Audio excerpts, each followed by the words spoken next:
जो फंड आपके गोल और जो आपकी रिस्क कैपेसिटी के हिसाब से बेस्ट है, आपको वो चूज़ करना चाहिए। रिटर्न्स अपने आप जनरेट हो जाते हैं, उसकी कोई दिक्कत नहीं। तो जितना लंबा पीरियड होगा इक्विटी फंड्स में आपकी परफॉर्मेंस उतनी अच्छी रहेगी, प्लस कंपाउंडिंग का बेनिफिट भी मिलता है। तो जितना लंबा आप रहेंगे, कंपाउंडिंग उतनी ज़्यादा होगी, आपका उतना ज़्यादा पैसा बढ़ेगा। आपको सिर्फ दो ही फोकस करने हैं, आपके गोल और आपकी रिस्क कैपेसिटी के हिसाब से क्या वो फंड सही है या गलत है, बस। म्यूचुअल फंड्स जो है आपको वेल्थ क्रिएट करने के लिए हेल्प करते हैं। तो जितना लंबा पैसा है आप यहाँ लगाइए, शॉर्ट टर्म पैसा आप इक्विटीज़ में यानी डायरेक्ट शेयर्स में लगा सकते हैं। हेलो नमस्कार, बहुत स्वागत है दोस्तों हमारे इस खास पॉडकास्ट स्मार्ट एसआईपी में। मैं हूं आपके साथ संध्या बिष्ट। दोस्तों, आज इस पॉडकास्ट में हम बात करने वाले हैं म्यूचुअल फंड को लेकर। जिस तरीके से कहीं ना कहीं आजकल म्यूचुअल फंड का क्रेज जो है वो तेजी से बढ़ रहा है, लेकिन निवेशकों के जहन में कई तरह के सवाल होते हैं कि अगर म्यूचुअल फंड में पैसा लगाया जाए तो कौन सा फंड उनके लिए बेहतर हो सकता है, किस फंड को चूज करना बेहतर होगा और अच्छा रिटर्न उन्हें कहां से मिल सकता है। ये तमाम तरह के सवालों की गुत्थी सुलझाने के लिए आज स्टूडियो में मेरे साथ मौजूद हैं मेरे खास गेस्ट, जिनका नाम है धीरज मल्होत्रा। म्यूचुअल फंड के एक्सपर्ट हैं और साथ ही साथ 750 से ज्यादा परिवार को वो देखते हैं एज अ एक्सपर्ट के तौर पर।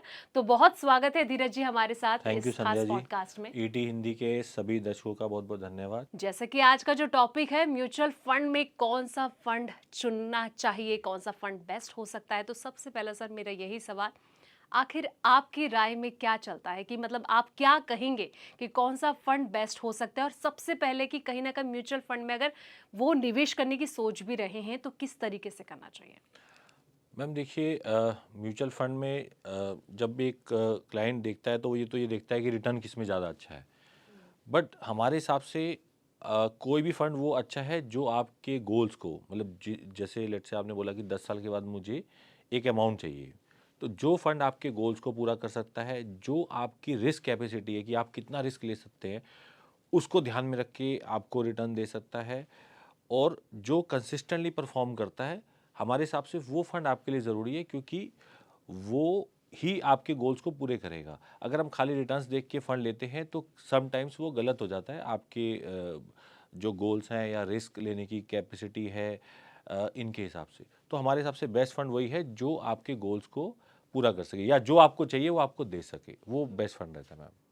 आपने कहा कि जो कहीं न कहीं आपके गोल्स को सेट कर सके वो फंड आपको चुनना चाहिए। लेकिन अगर कोई निवेशक जो इन्वेस्टर जो है, वो कहीं न कहीं चूज़ करता है और वो पुराना इन्वेस्टर भी है, तो उसके लिए अगर वो सोच रहा है कि नए फंड का चुनाव किया जाए, तो उसको अपना जो पुराना परफॉर्मेंस है, वो देखकर चुनना चाहिए या फिर नहीं? मैडम, पुराना परफॉर्मेंस देखना एक क्राइटेरिया हो सकता है एक फ़ंड को चूज़ करने का। जैसे हम कोई फ़ंड जब चूज़ करते हैं तो उसमें बड़े सारे क्राइटेरियाज़ रहते हैं, तो उसमें एक क्राइटेरिया है कि आप पुराना परफॉर्मेंस देख सकते हैं। बट ऐसा ज़रूरी नहीं है कि जो पहले हो चुका है वो दोबारा भी होगा। मान लेते हैं किसी फ़ंड ने आज अच्छा रिटर्न दिया, तो ऐसा ज़रूरी नहीं है कि आगे भी वो देगा। हम पीछे का देख रहे हैं, आगे का हमें पता नहीं है क्या होने वाला है। ठीक है ना मैम?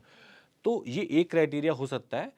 तो इससे अच्छा हमें लगता है फिर वही कि आप अपने मेन फ़ोकस को गोल पे करें, और जो फंड आपके गोल और जो आपकी रिस्क कैपेसिटी के हिसाब से बेस्ट है, आपको वो चूज़ करना चाहिए। रिटर्न्स अपने आप जनरेट हो जाते हैं, उसकी कोई दिक्कत नहीं है। आप पेशेंस रखेंगे, रिटर्न्स आएगा।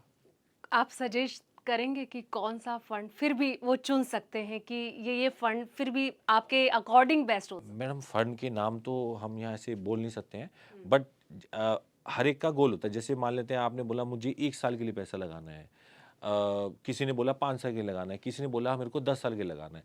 तो हर गोल के लिए अलग-अलग फंड हो जाएगा। 1 साल के लिए हम डेट फंड्स में पैसा लगा सकते हैं, जिसमें लिक्विड फंड्स भी हैं, आर्बिट्राज भी आते हैं। 1 से 3 साल के फंड हैं तो उनके लिए फंड्स अलग हो जाते हैं। 5 साल से ऊपर हैं तो आप इक्विटी के किसी भी फंड में, flexi cap, large cap, mid cap, आप अपने रिस्क और गोल के हिसाब से वहाँ पैसा लगा सकते हैं। हुँ। अच्छा, जैसे कि आपने कई तरह से बताया कि इक्विटी में भी आप पैसा लगा सकते हैं, फ्लेक्सी हो गया, लार्ज हो गया, फिर डेट फंड हो गए। तो ये कहीं न कहीं टाइम ड्यूरेशन इनके लिए मैटर करती है? बिल्कुल मैम, देखिए जितना बड़ा ड्यूरेशन होगा उतना आपका रिस्क कम हो जाता है इक्विटी के अंदर, क्योंकि क्या है, मार्केट है। अभी आपने कोई फंड खरीदा, मार्केट गिर गई इमीडिएटली, 1 महीने, 6 महीने, 1 साल, 2 साल, कभी तो वापस आएगी। तो जैसी वापस आएगी आपके फंड की परफॉर्मेंस बढ़ जाती है। तो इक्विटी फंड्स जितने भी हैं, अगर आपका पीरियड लंबा लंबा मीन्स एटलीस्ट 5 to 10 ईयर्स का मिनिमम पीरियड आपके पास होना चाहिए। उससे ऊपर रहे तो बहुत अच्छा है। तो जितना लंबा पीरियड होगा इक्विटी फंड्स में आपकी परफॉर्मेंस उतनी अच्छी रहेगी, प्लस कंपाउंडिंग का बेनिफिट भी मिलता है। तो जितना लंबा आप रहेंगे कंपाउंडिंग उतनी ज़्यादा होगी, आपका उतना ज़्यादा पैसा बढ़ेगा। लेकिन एक जो फ्रेशर होगा, बिगिनर होगा, उसके लिए थोड़ा चूज़ कर पाना मुश्किल हो जाता है। तो ऐसे लोगों के लिए, ऐसे इन्वेस्टर्स के लिए क्या कहेंगे आप? मैडम उसके लिए 2 सबसे अच्छी सलाह है। पहली तो आपको पढ़ना पड़ेगा, रिसर्च करनी पड़ेगी, पहली चीज़। दूसरा सबसे आसान तरीका है, आप किसी सलाहकार को, जैसे जो म्यूचुअल फंड डिस्ट्रीब्यूटर्स हैं, उनको किसी की हेल्प लेके भी आप कर सकते हैं। शुरू के अंदर अगर आप हेल्प लेते हैं तो आपको ज़्यादा अच्छा है, क्योंकि वो आपको आपके रिस्क और गोल के हिसाब से इन्वेस्टमेंट कराएँगे और आपको एक जो आपको चाहिए, वहाँ तक आपको लेके जाएँगे। तो वो आपके ऊपर है, अगर आप किसी की सलाह लें तो ज़्यादा अच्छा रहता है। अच्छा, तो एक मैनेजर के लिए भी एक बड़ा टास्क हो जाता है कि उसका जो इन्वेस्टर है, उसको वो बेहतर से बेहतर रिटर्न ला के दे। तो ये कितना चैलेंजिंग हो जाता है? मैडम फंड मैनेजर का मेन फोकस जो अभी तक हमने स्टडी किया वो ये रहता है कि वो कंसिस्टेंट परफॉर्म करे। ठीक है, वो ऐसा कभी नहीं सोचता है कि ठीक है जी मैं हमेशा नंबर वन हूँ, वो पॉसिबल नहीं होता। क्योंकि जब वो फंड चूज़ करता है, वो शेयर्स खरीदता है, तो समटाइम्स उसकी कॉल अच्छी होती है, कभी गलत भी हो जाती है। तो उनका परफॉर्मेंस रहता है कि मैं कंसिस्टेंटली परफॉर्म करूँ, और जो मेरा थीम है, जैसे एक लार्ज कैप फंड है, उसका थीम है कि भैया मैं इंडिया की बेस्ट कंपनी में पैसा लगाऊंगा, तो वो उस थीम के अंदर रहे और उसके हिसाब से जो बेस्ट परफॉर्मिंग है उसके हिसाब से आपको रिटर्न दे। तो उनका फोकस रहता है कंसिस्टेंसी पे।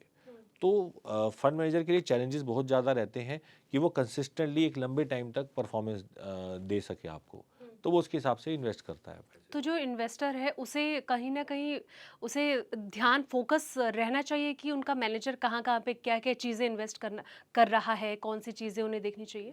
मैडम एक क्राइटेरिया ये भी रहता है, जैसे आपने पहले क्राइटेरिया पूछा कि फंड की रिटर्न्स, जैसे रिटर्न एक क्राइटेरिया है फंड सिलेक्शन का। फंड मैनेजर उसने पुराने जो भी फंड मैनेज किए कैसे परफॉर्मेंस दी, तो ये भी एक क्राइटेरिया हो सकता है आपको फंड सिलेक्शन के लिए। तो अगर एक फंड जो मैनेजर है उसके पास ज़्यादा एक्सपीरियंस है, उसके पास ज़्यादा नॉलेज है, तो वो आपके फंड को ज़्यादा अच्छे से मैनेज कर सकता है। तो अगर आप एक फ़ंड सेलेक्ट करते हैं तो आप ये क्राइटेरिया भी ले सकते हैं कि फ़ंड मैनेजर का क्या एक्सपीरियंस है, कितने साल से कर रहा है और कौन से फ़ंड मैनेज किए, उनकी उनको किस तरह से उसने कंसिस्टेंटली परफॉर्म किया हर मार्केट साइकिल में। जैसे मार्केट ऊपर गिरी, ऊपर आई तो उन्होंने कैसे परफॉर्मेंस दी उस फंड ने जो मैनेज कर रहे हैं। अगर मार्केट गिरी तो भी कैसी परफॉर्मेंस रही। तो वो सारे मार्केट साइकिल में कैसा परफॉर्म कराया उन्होंने अपने फंड्स को, वो एक क्राइटेरिया आप देख सकते हैं। धीरज जी, जैसे कि मार्केट जब वॉलेटाइल होता है तो कहीं न कहीं निवेशकों के लिए बहुत चिंता वाली चीज़ हो जाती है, क्योंकि फ्लक्चुएशन जिस तरीके से होते हैं, तो उस कंडीशन में उनको क्या-क्या चीज़ें ध्यान में रखनी चाहिए? मैम देखिए, मार्केट अगर फ्लक्चुएट होती है, एग्जांपल लेते हैं मार्केट नीचे जाती है, ऐसा लेते हैं। मार्केट नीचे जाती है, अगर आपकी एसआईपी है तो ऑलरेडी वो आपको परचेज कर रही है, तो आपको ये ध्यान रखना है कि एक तो एसआईपी बंद नहीं करनी है, क्योंकि जैसी मार्केट नीचे जाती है तो वो आपको एक लो रेट पे परचेज करती है। ठीक है मैम। दूसरा, अगर आपके पास थोड़ा पैसा लमसम के लिए है जो आपके गोल से अलाइन हो सकता है, गोल से अलाइन मान लेते हैं लेट्स से आपका 6-8 साल का गोल है, 8 साल बाद आपको पैसा चाहिए, तो अगर आपके पास कुछ पैसा ऐसा है जो अगले 8 साल आपको नहीं चाहिए, तो आप उस टाइम पे जब मार्केट नीचे है तो आप थोड़ा पैसा लमसम भी डाल सकते हैं, तो वो आपके गोल को जल्दी अचीव करने में हेल्प करता है। तो इसमें यही है कि आपको कंसिस्टेंट रहना है, आपको एसआईपीज़ बंद नहीं करनी है, बाहर मार्केट में क्या शोर हो रहा है, दुनिया क्या कह रही है उसको सुनना नहीं है, आपको सिर्फ 2 ही फोकस करने हैं, आपके गोल और आपकी रिस्क कैपेसिटी के हिसाब से क्या वो फंड सही है या गलत है, बस। तो आपको कंसिस्टेंटली रहना है उसमें। बिल्कुल। आप एसआईपी की बात कर रहे हैं। एसआईपी को लेकर हालाँकि हम पहले भी बातचीत कर चुके हैं। आपने कई सारे, जो हमारे दर्शक हमें देखते हैं, उनको कई एडवाइस भी किया है। तो एसआईपी का क्रेज़ भी देखिए बहुत तेज़ी से बढ़ रहा है, और कहीं न कहीं जितने भी एक्सपर्ट होते हैं वो यही कहते हैं कि एसआईपी करो, देखो करोड़ों का फंड आप बना सकते हैं। लेकिन ये कहीं न कहीं फंड चूज़ की भी हम बात कर रहे हैं, तो एसआईपी कितना बेस्ट है? देखिए मैम, एसआईपी में गिनेंगे तो बहुत सारे फ़ायदे हैं, बट जैसे एक ₹500 से भी आप एसआईपी कर सकते हैं। अभी कोई छोटा इन्वेस्टर है, मान लेते हैं कोई एक दुकानदार है, वो डेली अर्न कर रहा है ₹1000, तो वो ₹500 भी कर सकता है। अच्छा, एसआईपी में आप डेली भी एसआईपीज़ अब ऑप्शंस आ गए हैं, आप डेली भी कर सकते हैं, आप मंथली भी कर सकते हैं। ठीक है मैम? तो सारे ऑप्शंस ओपन है, एक छोटे अमाउंट से भी एसआईपी कर सकते हैं और आप जो है किसी के पास ज़्यादा अमाउंट है तो बड़े से भी कर सकते हैं। एक तो मैंने देना आसान है कि आप मंथली पे कर रहे हैं। आप हर महीने लेट्स से किसी को बोला ₹1000 महीना देना है तो उसको देना आसान है। अगर आप उसको एक साथ बोलते हैं कि ठीक है यार ₹12000 दे दो, समटाइम्स आदमी के पास नहीं होता। तो एक तो देना आसान है, मंथली आप दे रहे हैं। दूसरा, वो कंपाउंडिंग करता है मैडम, जैसे कि मार्केट गिरेगी तो भी वो खरीदेगा, मार्केट तो आपके यूनिट्स ज़्यादा बढ़ेंगे। मार्केट बढ़ेगी तो भी खरीदेगा, आपका पैसा ज़्यादा बढ़ेगा। तो दोनों केसेस में एसआईपी आपको बेनिफिट देती है। एसआईपी तो बेनिफिट्स देती है, लेकिन अगर देखा जाए मल्टी कैप की अगर मैं बात करूँ तो इसमें अगर सोच रहा है कोई इसमें लगाया जाए, अपना दाव लगाया जाए, खेला जाए, तो क्या कैसा रहेगा उसके लिए? Madam fund selection multi cap लेना है, लार्ज कैप लेना है, फ्लेक्सी कैप लेना है, फिर वही मेरा आंसर होगा कि आपके गोल्स और आपकी रिस्क कैपेसिटी पे रहता है। अब मल्टी कैप फंड है जो लार्ज में भी पैसा लगाता है, मिड में भी लगाता है, स्मॉल में भी लगाता है। तो वो तीनों कैटेगरीज में जा रहा है। बट मान लेते हैं आपको रिस्क कम लेना है, तो क्या मल्टी कैप आपके लिए अच्छा है? तो ये सारे क्वेश्चंस रहते हैं जब भी हम फंड सेलेक्ट करते हैं। तो एक स्पेसिफिक फंड पे हम नहीं बोल सकते कि अच्छा है बुरा है। फंड सारे अच्छे होते हैं, फंड कोई बुरा नहीं है, बट जो फंड आपके गोल के साथ अलाइन हो जाए और जो आपके रिस्क के हिसाब से आपको अलाइन कर दे रिस्क को आपके, वो फंड अच्छा है हमारे हिसाब से। अच्छा, डाइवर्सिफिकेशन का कितना मैटर है? क्योंकि अगर कोई किसी ने मान लीजिए कि मैंने 2-3 फंड में पैसा लगाया है, लेकिन मुझे ये लग रहा है कि मुझे डाइवर्सिफिकेशन चाहिए, मुझे और बेनिफिट चाहिए और अच्छा रिटर्न चाहिए, तो इसका कितना बड़ा रोल हो सकता है इसमें? आप एडवाइस करेंगे कि ये करते रहो आप? जी मैम, डाइवर्सिफिकेशन बहुत ज़रूरी है। मैं एग्जांपल देता हूँ कि जैसे एक लार्ज कैप कैटेगरी है जिसमें इंडिया के पहले 100 बेस्ट कंपनीज रहती हैं। आप उसके अंदर पैसा लगा रहे हो और आपने उसी कैटेगरी के 2 फंड ले लिए। तो ज़्यादातर क्या देखा जाता है कि 40 से 50% उनके अंदर पोर्टफोलियो सेम रहता है, मतलब शेयर सेम रहते हैं। तो वो ओवरलैपिंग हो जाती है, एक फंड से दूसरे फंड में सेम टू सेम शेयर्स है, तो रिटर्न्स अगर उसकी गिरेगी तो दूसरे के भी चांसेस बढ़ जाते हैं, वो भी कम हो जाएगी। तो आपको ध्यान रखना है कि मान लेते हैं आपने एक लार्ज कैप फंड लिया, फिर आपने एक दूसरी कैटेगरी का जैसे let's say flexi cap fund ले लिया। आपको रिस्क कम लेना है तो आपने एक बैलेंस एडवांटेज फंड ले लिया। आपको थोड़ा रिस्क बढ़ाना, आपने एक मिड कैप फंड ले लिया। तो थोड़ा डाइवर्सिफिकेशन होने से क्या रहता है कि एक तो आपके रिस्क के हिसाब से वो अलाइन हो जाता है, दूसरा आपके गोल को अचीव करने में हेल्प करता है। किसी में रिस्क कम है तो थोड़ा रिटर्न कम आएगा, बट आपके वो रिस्क के हिसाब से अलाइन हो जाएगा। किसी में थोड़ा रिस्क ज़्यादा है, बट आपके वो रिटर्न्स को थोड़ा बढ़ा देता है। तो इससे थोड़ा फ़र्क पड़ता है। तो डाइवर्सिफिकेशन ज़रूरी है। प्लस डिफरेंट कैटेगरी के फंड रहते हैं तो आपका जो है रिटर्न और रिस्क दोनों डिवाइड भी हो जाते हैं। अगर मान लीजिए धीरज जी कि अगर किसी इन्वेस्टर का जो पोर्टफोलियो वो रेड जोन में चल रहा है, उसके लिए कितना ज़्यादा चैलेंजिंग हो जाएगा किसी दूसरे फंड में इन्वेस्ट करना? मतलब उसके सामने क्या जी कंडीशन मैम, आ सकती है? देखिए मैम, अब ये देखना ज़रूरी होता है कि रेड ज़ोन कितने दिनों में आया है। एग्ज़ाम्पल लेते हैं कि मान लो अभी उसने 1 साल पहले ही पैसा लगाना शुरू किया। अब मानते हैं कि किसी ने लास्ट जुलाई से पैसा लगाना शुरू किया एसआईपी में और मार्केट डाउन हो गई सितंबर में। अब वो मार्च के अंदर जाके देख रहा मेरा फंड रेड ज़ोन में है। तो उस समय मार्केट डाउन थी तो उसको दिखेगा, ठीक है? अगर किसी का 2-3 साल से लगातार रेड ज़ोन में है तब वो चिंता का विषय है कि 3 साल से क्यों है? अगर मार्केट बढ़ रही है और फिर भी उसका फंड रेड जोन में है, तो फिर हमें चेक करना पड़ता है कि वो क्यों है। कि या तो उसने कोई ऐसा फंड तो सेलेक्ट नहीं किया या कोई सेक्टर बेस्ड फंड तो नहीं ले लिया कि वो जो सेक्टर अभी नहीं चल रहा है वो बाद में चलेगा।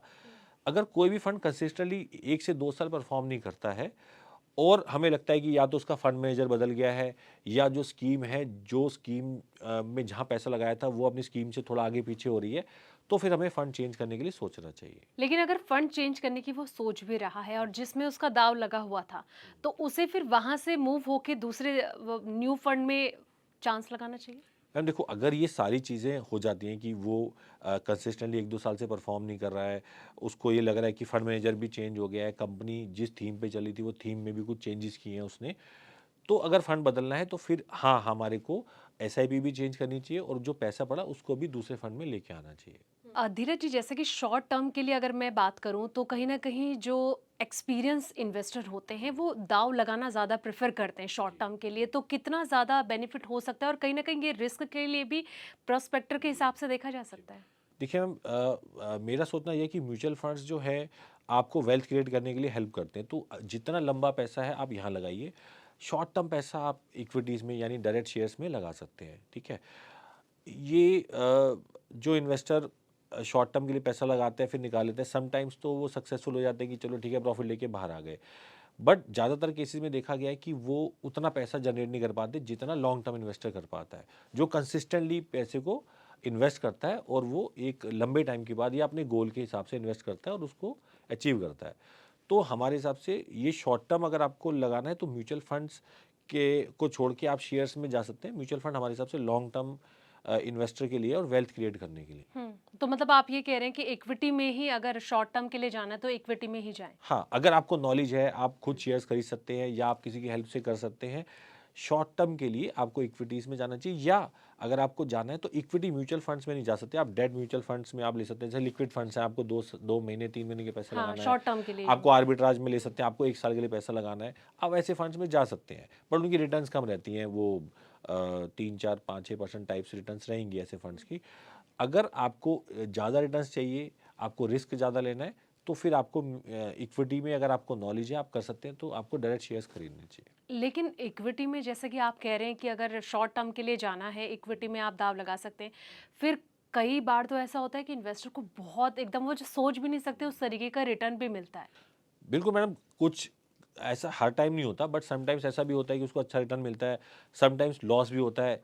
तो ओवरऑल आप देखेंगे, जब आप दोनों को अटैच करेंगे 2 साल 3 साल बाद देखते हैं, तो आदमी अगर उसको अच्छी नॉलेज है तो वो अच्छा रिटर्न जनरेट कर पाता है। अगर वो किसी के कहने पे या मार्केट में कोई न्यूज़ है उसके हिसाब से पैसा लगाता है, तो समटाइम्स उसको नुकसान के चांसेस भी बढ़ जाते हैं। तो मेरा ये सोचना है कि जिसको पास टाइम है, जिसके पास नॉलेज है इक्विटी की, जो समझता है इक्विटी को, या जो कंपनी की को पढ़ सकता है, जैसे उनकी बैलेंस शीट्स हैं या कंपनी क्या काम करती है, आगे उसका फ्यूचर कैसा है, वो इक्विटी में जा सकता है। बट जिसके पास टाइम कम है, जिसके पास नॉलेज कम है, उनको म्यूचुअल फंड्स में आना चाहिए और उनको वहाँ कंसिस्टेंटली इन्वेस्ट करना चाहिए, जिससे कि एक लंबे पीरियड में उनको अच्छा एक अमाउंट मिल जाता है। तो आप क्या सलाह देंगे कि म्यूचुअल फंड में कहीं ना कहीं सेफ जोन रहेगा या फिर इक्विटी में भी दाव लगाया जा सकता है? क्या आपके नज़रिए मैम से वो सही है? वही है, इक्विटी में अगर आप एक्सपर्ट हैं, आपको अच्छी नॉलेज है, खुद को अच्छी नॉलेज है अगर आपको, तो आप अच्छा पैसा कमा सकते हो। म्यूचुअल फंड्स में तो फंड मैनेजर है जो ऑलरेडी एक्सपीरियंस्ड और नॉलेजेबल होते हैं, वो आपके बिहाफ पे पैसा लगा रहे हैं और आपको एक एक एक कंसिस्टेंट रिटर्न देते हैं। अभी हम यहाँ कम ज़्यादा रिटर्न की बात नहीं कर सकते मैम, क्योंकि वो फिर फंड वाइज वेरी करता है। तो ये म्यूचुअल फंड कंसिस्टेंट रिटर्न देते हैं, और आपके जो गोल्स हैं लाइफ के, कि लेट्स से आप बोलते हैं कि 10 साल के बाद मेरे को लेट्स से 1 CR चाहिए, या 15 साल के बाद 1 CR चाहिए, तो ये गोल्स को आपको इजीली अचीव कर सकते हैं अगर आप कंसिस्टेंटली इन्वेस्ट करते हैं तो फंड मैनेजर्स जो एक्सपर्ट्स हैं वो आपके बिहाफ पे पैसा लगा रहे हैं, उनकी नॉलेज के हिसाब से आपका पैसा लगता है, और एक अच्छे थीम में अगर आप पैसा लगाते हैं जो आपके गोल को पूरा करे, तो आपका रिटर्न्स आएगा। बट अगर आपको खुद अच्छी नॉलेज है, आपको पता है कंपनीज के बारे में, कंपनी कैसे परफॉर्म करती है, तो आप डायरेक्ट इक्विटी में भी जा सकते हैं। आप दोनों ऑप्शंस कर सकते हैं, डिपेंड करता है आपके ऊपर। लेकिन आप इक्विटी के लिए उन्हीं लोगों को सलाह दे रहे हैं जिनके पास एक्सपीरियंस है, बिल्कुल मैम, जिसके मतलब पास न्यू नॉलेज है, बिगिनर के लिए। हाँ। एक्सपीरियंस नहीं नॉलेज है। न्यू बिगिनर्स के लिए तो हम नहीं बोलेंगे। हम कहते हैं कि पहले आप एक बार म्यूचुअल फंड्स में शुरू करिए, आप देखिए, वहाँ से एक्सपीरियंस लीजिए कि कैसे पैसा बढ़ता है, और आप इक्विटी को समझिए। जब आपको समझ आ जाएगा तब आपको इक्विटी में जाना चाहिए। तो न्यू बिगिनर के लिए म्यूचुअल फंड में आपके हिसाब से कहाँ पर इन्वेस्ट किया जा सकता है कि उनके लिए सेफ जोन रहेगा? न्यू बिगनर्स के लिए मैम फिर वही हम कोशिश करते हैं कि अगर वो अपने गोल्स दे सकें, और हम कोशिश करते हैं वो अपने रिस्क को बता सकें, तो उसके हिसाब से हम उनके फंड्स को डिसाइड करते हैं। क्योंकि यंग एज है, और वो लेट्स से कोई 25 साल का आदमी है और 50 साल तक भी अगर वो काम करता है, तो 25 साल है उसके पास। यही अगर 40 का है, 50 तक करेगा, तो 10 साल है। तो जो 25 साल उसके पास है, तो वो रिस्क ले सकता है, बट अगर वो रेडी है उसके लिए, तो शुरू में हम उसको एक मिनिमम एवरेज रिस्क से चालू करते हैं, और धीरे धीरे उसके रिस्क को बढ़ा सकते हैं।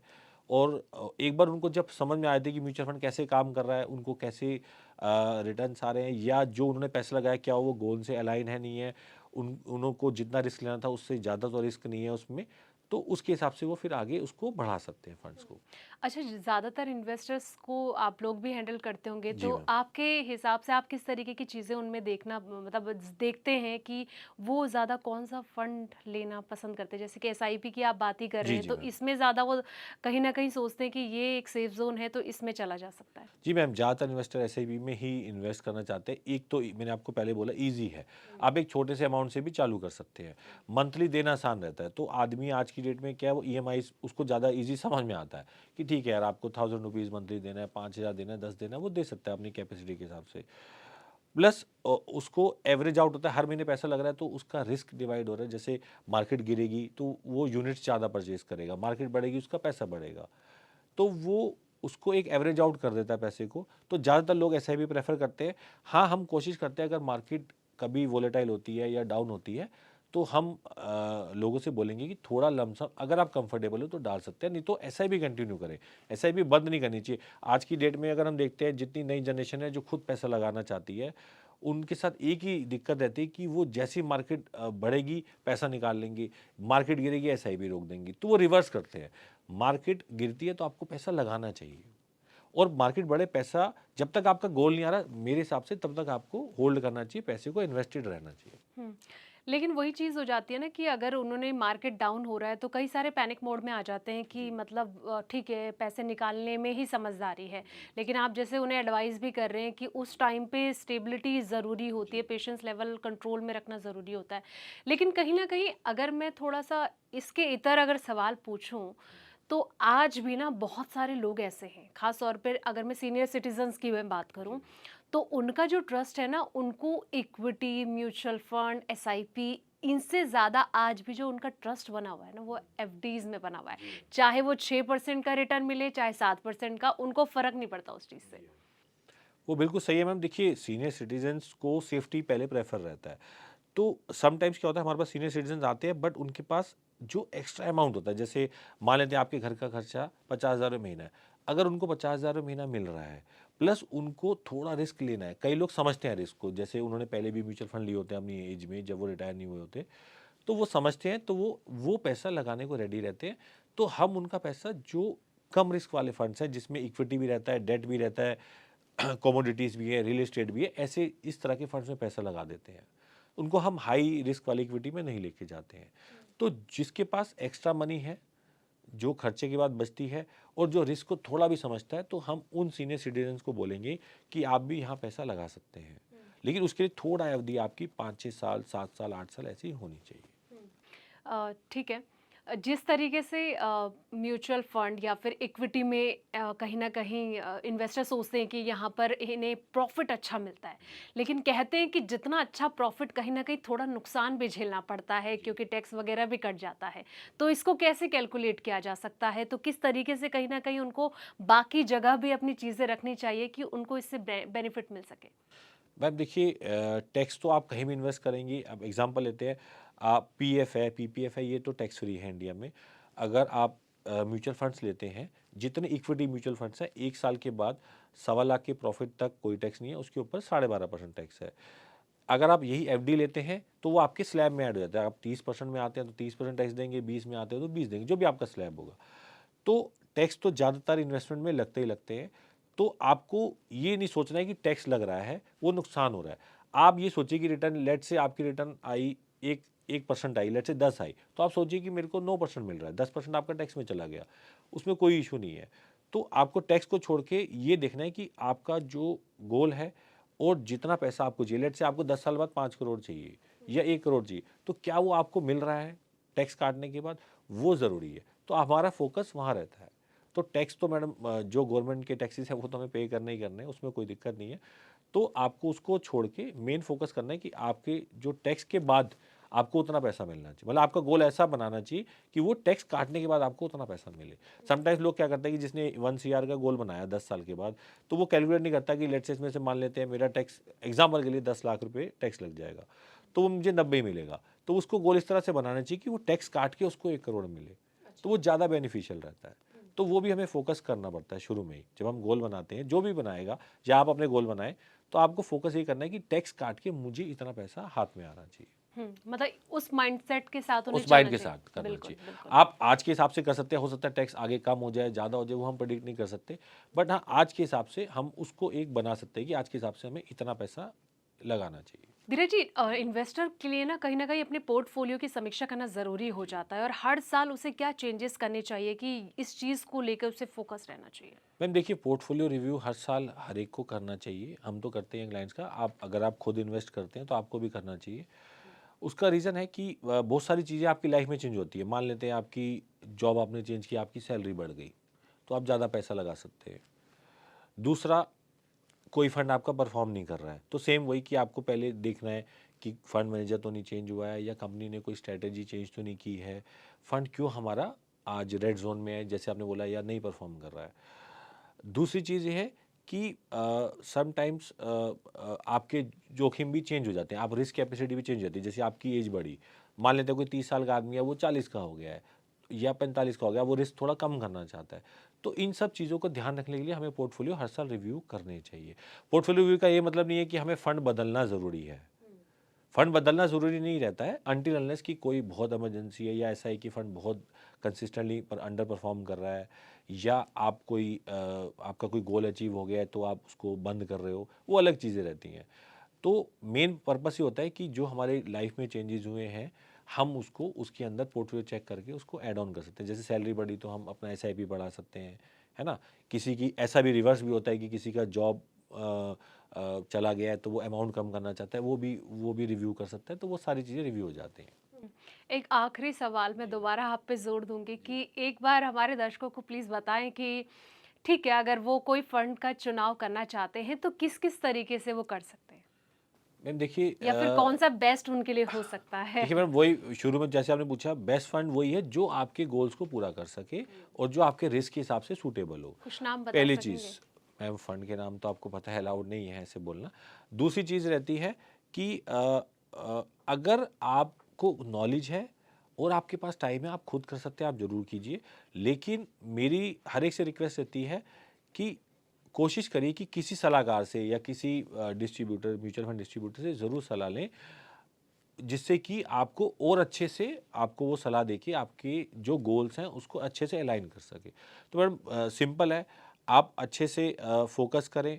दो ही चीज़ें रहती हैं म्यूचुअल फंड्स में, कंसिस्टेंसी और आपका जो है फोकस। मतलब आपको कंसिस्टेंट रहना है और फोकस रहना है कि बाहर क्या हो रहा है, दुनिया में क्या हो रहा है, वॉर हो रही है या कोई ट्रेड वॉर हो रही है, कुछ भी हो रहा है, आपको फोकस रहना है कि मेरा 10 साल बाद गोल है तो वो कैसे अचीव होगा, क्या जो मैंने रिस्क लेना था उससे ज़्यादा रिस्क लिया है या उससे कम रिस्क लिया है। या अगर आपको कोई चीज़ में प्रॉब्लम आती है, किसी सलाहकार से सलाह लेके उसको अच्छे से मैनेज करें और उसमें कंसिस्टेंट रहे। तो बने रहना मैडम यहाँ ज़रूरी है, बने रहेंगे तो आपका पैसा बनेगा। और अगर आप डर जाएंगे, एसआईपी बंद कर देंगे, पैसा निकाल लेंगे, तो फिर नुकसान ही होना है अल्टीमेटली। बिल्कुल।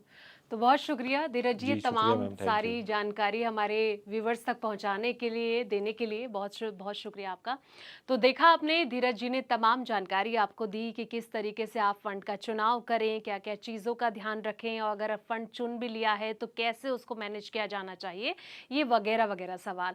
उम्मीद है कि ये पॉडकास्ट आपको अच्छा लगा होगा, और आपके कोई भी सवाल हैं तो कमेंट सेक्शन में जाके आप अपना सवाल या फिर कोई भी राय है, आप वहां जाके अपनी राय रख सकते हैं। तो फिलहाल इस पॉडकास्ट में इतना ही, फिर मिलते हैं अगले पॉडकास्ट में नए टॉपिक के साथ। तब तक के लिए नमस्कार।